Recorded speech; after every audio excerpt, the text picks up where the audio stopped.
tema de antibióticos, ¿sí? Vamos a definir qué es un antibiótico. Un antibiótico se define como cualquier sustancia química, pero la característica de esta es que es producida por un microorganismo. Estos microorganismos pueden ser hongos, generalmente son hongos, pueden ser también alguna variedad de bacterias u otro tipo de gérmenes, el cual va a ser utilizada para eliminar o inhibir el crecimiento de otros microorganismos infecciosos, ¿no? Ya sea eliminarlo o también inhibir su crecimiento. Ahí vamos a entender dos mecanismos por los cuales van a actuar los antibióticos. Ahora bien, en un principio estamos viendo una clasificación de los antibióticos. Estos, por su efecto antimicrobiano, pueden clasificarse como bacteriostáticos o como bactericidas, ¿sí? Bactericida, que significa la lisis, ¿no? Producen la destrucción, la muerte de la bacteria, ¿sí? Bactericida. Y es bacteriostático cuando inhiben su replicación, su crecimiento, su desarrollo. Ahora bien, por su espectro de acción, aquí tenemos otra terminología, enseguida vamos a describirlo un poco mejor, pero vamos a mencionar que también de acuerdo al espectro, que vendría a ser el grupo de microorganismos a los cuales el antibiótico puede, ya sea eliminar o inhibir su crecimiento, por este espectro también se van a clasificar de la siguiente manera. Tenemos los de amplio espectro, donde encontramos a las tetraciclinas, al cloranfenicol, los betalactámicos. Tenemos un espectro intermedio, donde encontramos macrobios, aminoglucósidos, y espectro reducido, podríamos mencionar ahí a los glucopéptidos, ¿sí? Esto se refiere al grupo de gérmenes, entonces, ante los cuales el antibiótico va a ser efectivo, ¿ya? Lo vamos a ir detallando en el desarrollo de todo este segmento, porque a partir de ahora vamos a ver todos los antibióticos. Vamos a entender también otros términos respecto a la terminología antimicrobiana. Debemos entender qué será un proceso infeccioso, tenemos que definirlo. Proceso infeccioso o una infección se define como el proceso en el que un microorganismo patógeno invade a otro, llamado en este caso huésped u hospedador, y se multiplica, pudiendo provocar daño. Cuando produce daño, ahí se produce la enfermedad. O tal vez no provocarlo, ¿no? Simplemente el hecho de que invada, el hecho de que se multiplique, el hecho de que se desarrolle, entonces eso ya se denomina como infección o proceso infeccioso. La vía por la cual puede ingresar este agente patógeno, este germen, generalmente son los orificios naturales del cuerpo, ¿sí? Como ser la cavidad nasal, la cavidad bucal, ¿no? El pabellón auricular, alguna herida, solución de continuidad que se pueda presentar en la piel, ¿sí? Y otros. Ahora, otro término que debemos tener en cuenta es el término de desinfección. ¿A qué se llama desinfección? Este es un proceso químico, se utilizan agentes químicos con el objetivo de matar o erradicar microorganismos sin discriminación, ¿no? Al igual como las bacterias, virus, protozoos que se pueden encontrar sobre objetos inanimados, ¿sí?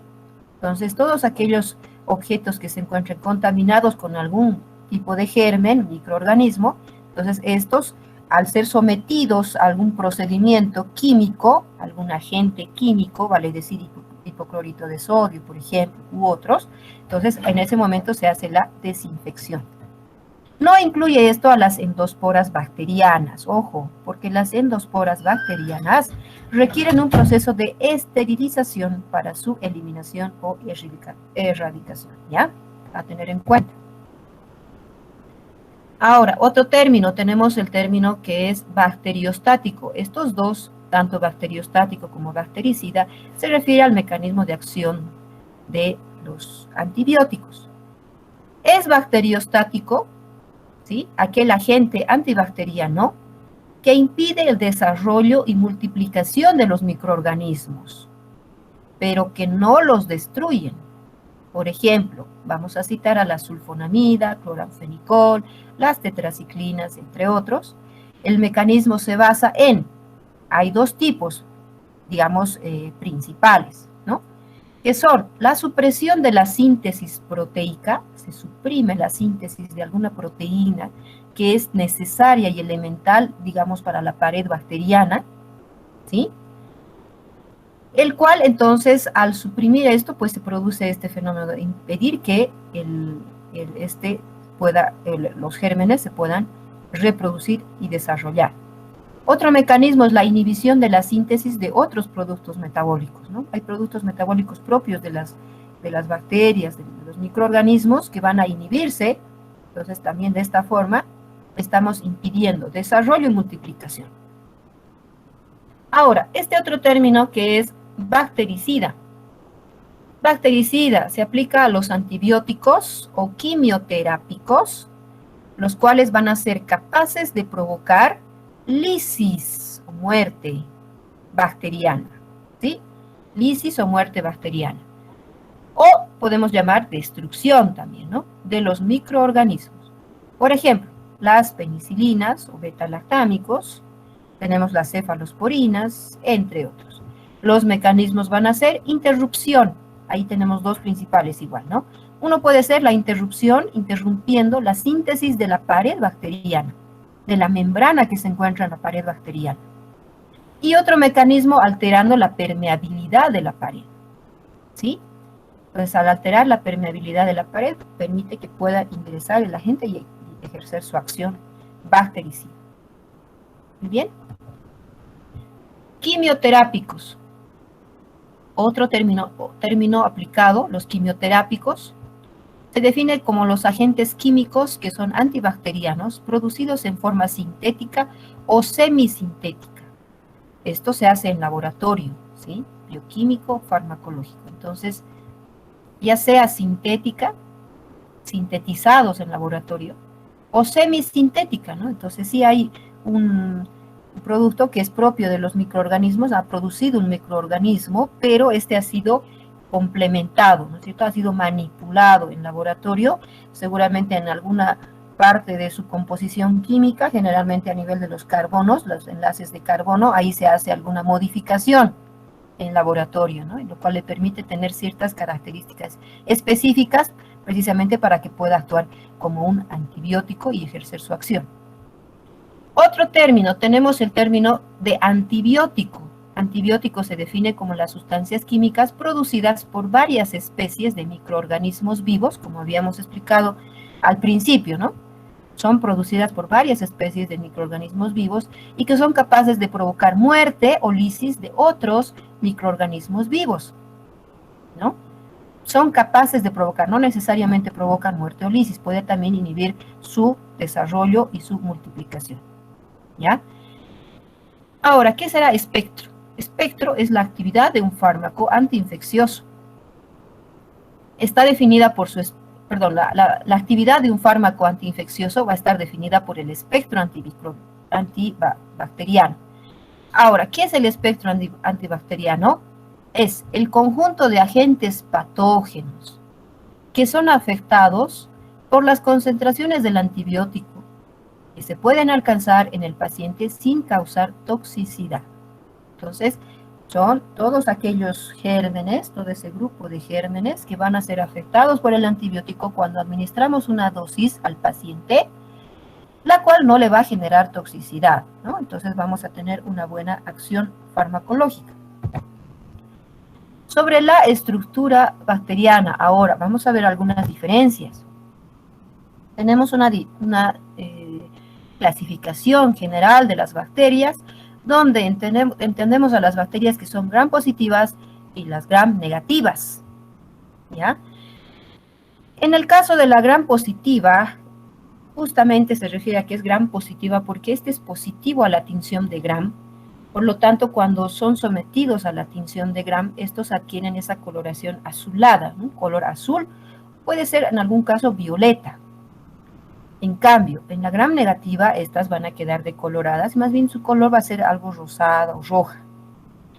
En el caso de la gram positiva, esta no posee membrana externa, ¿sí? Posee una pared celular interna y una pared de peptidoglicano, simplemente. No tiene un espacio periplasmático. Y hablando de los betalactámicos o de las penicilinas matan a las gram positivas, ya que bloquea la formación de enlaces peptídicos entre las diferentes cadenas del peptidoglicano, que justamente forma parte de su pared celular. En cambio, la gram negativa, ¿no?, aparte de esa característica en la coloración, también esta posee una membrana externa y también una pared celular que es mucho más compleja. Por lo tanto, va a presentar pared celular interna, pared de peptidoglicano, bicapa lipídica externa y es más fina. Sí tiene esta un espacio periplasmático donde se van a encontrar también las beta-lactamasas, ¿no? Estas son enzimas que forma la bacteria para poder contrarrestar los efectos de los beta-lactámicos, de las penicilinas. Y estas pueden destruir entonces a los antibióticos beta-lactámicos que penetran en la membrana externa, ¿sí? Como su sistema de defensa de la bacteria, ¿no? La penicilina no mata las gram negativas, ¿ya?, a causa de la capa de lipopolisacáridos situada en la parte externa de la pared celular. Entonces, acá podemos ver justamente las diferencias. La gram negativa, esta es la más compleja, va a presentar una pared celular que es más compleja, compuesta por las 3 capas, además que además va a presentar en la capa externa, ¿no es cierto?, una membrana celular y el espacio periplásmico, ¿sí? Entonces, principales diferencias que tiene la gram positiva con las gram negativas. ¿Cuál es más sensible? Obviamente la gram positiva. Ahora bien, vamos a ver una clasificación de las bacterias. Esto se refiere más a la forma, ¿no? Entonces, por la forma de las bacterias, por su morfología, tenemos el grupo de los cocos, donde están los diplococos, estreptococos, estafilococos. Los bacilos, podemos citar al estreptobacilo, y otros como ser las espiroquetas, ¿sí? Algunos de estos agentes son útiles en la producción de antibióticos, tal el caso de la bacitracina, de la neomicina, la gramicidina, ¿no?, polinixina, entre otros, ¿ya? Otro término, otra terminología, o bueno, otro término que también se utiliza, es la resistencia. ¿Qué será la resistencia de una bacteria? La resistencia bacteriana es el mecanismo por el cual una cepa microbiana pierde la sensibilidad a un determinado antibiótico que antes era eficaz contra ella, ¿no? Ahí está una diferencia muy importante, porque cuidado confundamos con este otro término. Este otro término, que es de insensibilidad, se refiere cuando un antibiótico nunca ha sido eficaz contra una bacteria, ¿no? Insensible, ¿verdad? Nunca ha sido el antibiótico eficaz contra ese germen.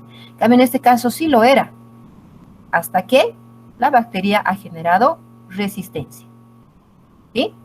Entonces pierde la sensibilidad al antibiótico. Ahora, dentro de lo que es la resistencia, vamos a entender los siguientes mecanismos, ¿ya? Todos estos mecanismos vamos a encontrar de forma general. Respecto a los antibióticos, tenemos los siguientes mecanismos de resistencia. En primer lugar, en primera instancia, tenemos la resistencia intrínseca, que se refiere a la mutación, ¿sí? Y esto se produce cuando una bacteria va a cambiar su material genético, lo cual induce a una modificación en la estructura genómica de la bacteria, haciéndola resistente a un antibiótico, ¿ya? Este es el primer, entonces, fenómeno por mutación, modificación, esa sería la palabra clave.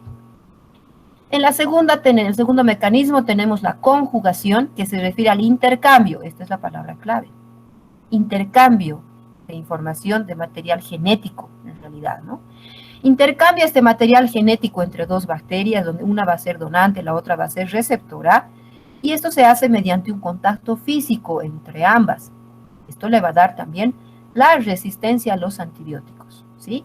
Intercambio de material genético, llamado también conjugación. Otro mecanismo es la transformación, cuando incorpora un ADN libre presente en el medio, y este ADN libre, ¿de dónde viene? Pues procede seguramente de una bacteria que ha sido destruida, ¿no? Entonces la lisis de otra bacteria ha generado ADN libre, y este ADN libre es incorporado, ¿no? Se incorpora, esa es la palabra clave, ¿no? Donde hay la transformación, ¿sí? A nivel de la bacteria, la cual adquiere esa resistencia. Otro mecanismo es la transducción. en este caso transducción, se hace transferencia de ADN, esta es la palabra, ¿no? Transferencia de ADN cromosómico o plasmídico de una bacteria a otra. Y en este caso se utiliza como un vehículo un bacteriófago, ¿no? Ya sea los macrófagos, por ejemplo, ¿no es cierto? Estos de gluten, ¿no? Las bacterias. Entonces, en este momento, utilizando este tipo de vehículos, se puede hacer esta transferencia de ADN cromosómico o plasmídico a otra para generarle resistencia. 4 mecanismos entonces principales tenemos respecto a los antibióticos productores de resistencia bacteriana, ¿ya? Otro término es la resistencia bacteriana cruzada. La resistencia bacteriana cruzada es la resistencia simultánea a varios antibióticos, que pueden ser estos de un mismo grupo, por ejemplo, dentro del grupo de los betalactámicos, ¿no? ¿Por qué se clasifica así? Porque su estructura química es similar, es parecida. A eso le llamamos resistencia cruzada homóloga, ¿sí? Entonces puede tener resistencia a todos los aminoglucósidos, digamos, por su característica, por su estructura química. O puede tratarse de antibióticos que tienen un mecanismo de acción que es parecido, ¿no? Pero su estructura química es diferente, ¿sí? Por ejemplo, hemos hablado de los bacteriostáticos, tetraciclinas, cloranfenicol, ¿no? Sulfamidas. Entonces, estos pertenecen a ese grupo por su mecanismo de acción es parecido, pero su estructura química es diferente. A eso le llamamos resistencia cruzada heteróloga, ¿sí? O puede tratarse también porque comparten el mismo sistema de transporte, ¿ya? Entonces, acá tenemos los dos, a ver, tenemos aquí la mutación, ¿cierto? La mutación que se refiere como la resistencia intrínseca, donde existe una modificación, hemos dicho, ¿no? La palabra clave es la modificación de la estructura genómica, material genético. Entonces, se genera resistencia, ¿sí? Por la producción de sustancias químicas, como ser una enzima mutada que puede ser que cause resistencia a un antibiótico, ¿no? Y esa modificación se denomina mutación. La otra es de intercambio de información o conjugación, ¿no? Entonces, por contacto físico entre una bacteria y otra, una que va a ser donante, otra receptora, entonces este intercambio de material genético va a hacer que la otra, la segunda bacteria, genere resistencia. Ahora, ¿cuáles serán, hablando desde el punto de vista general, cuáles serán las causas que van a contribuir a la aparición de resistencia bacteriana? Vamos a tener en cuenta los siguientes factores. Dosis insuficiente de antibióticos. Cuando administramos una dosis insuficiente, una dosis muy baja, solamente vamos a afectar a los gérmenes que son sensibles. Y aquellos gérmenes que tienen cierta resistencia no van a ser afectados en nada, ¿ya? Y además estos van a generar mayor resistencia y van a llegar a producir resistencia en otros gérmenes que están aledaños, ¿sí?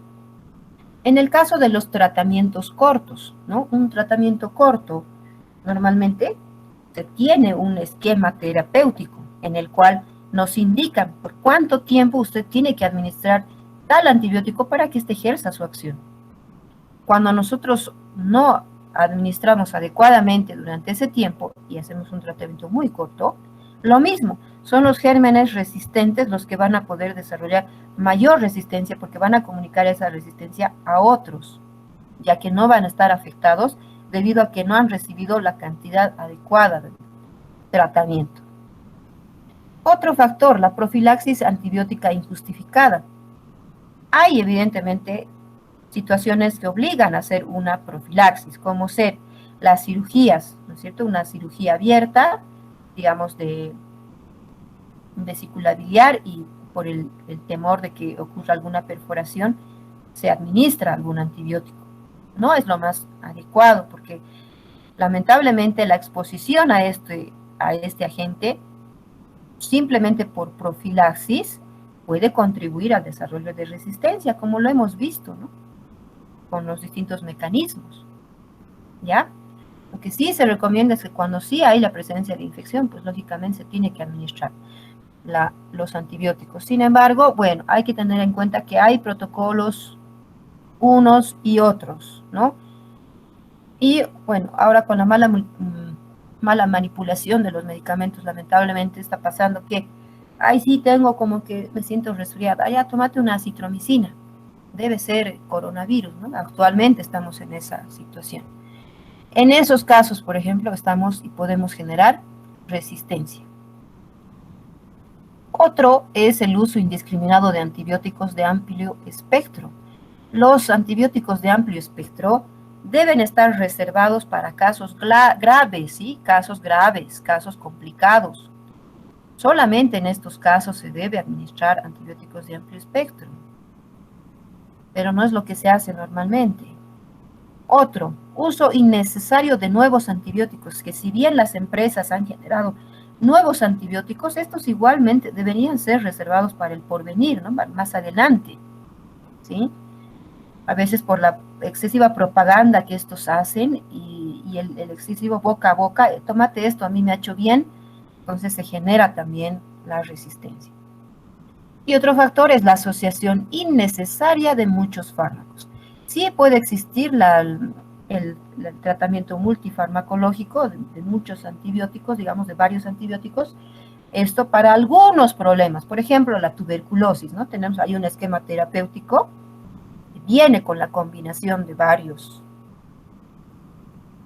pero no es lo que se tiene que hacer habitualmente, porque habitualmente, y lo más correcto es identificar el germen causante de la enfermedad y erradicarlo a este, ¿no? Y no barrer con todos los gérmenes que pudieran estar, que en realidad lo que podemos hacer más bien es generar en estos resistencia. Bien, vamos a seguir con otros términos. Tenemos el término de colonización. Es la presencia de microorganismos en el huésped.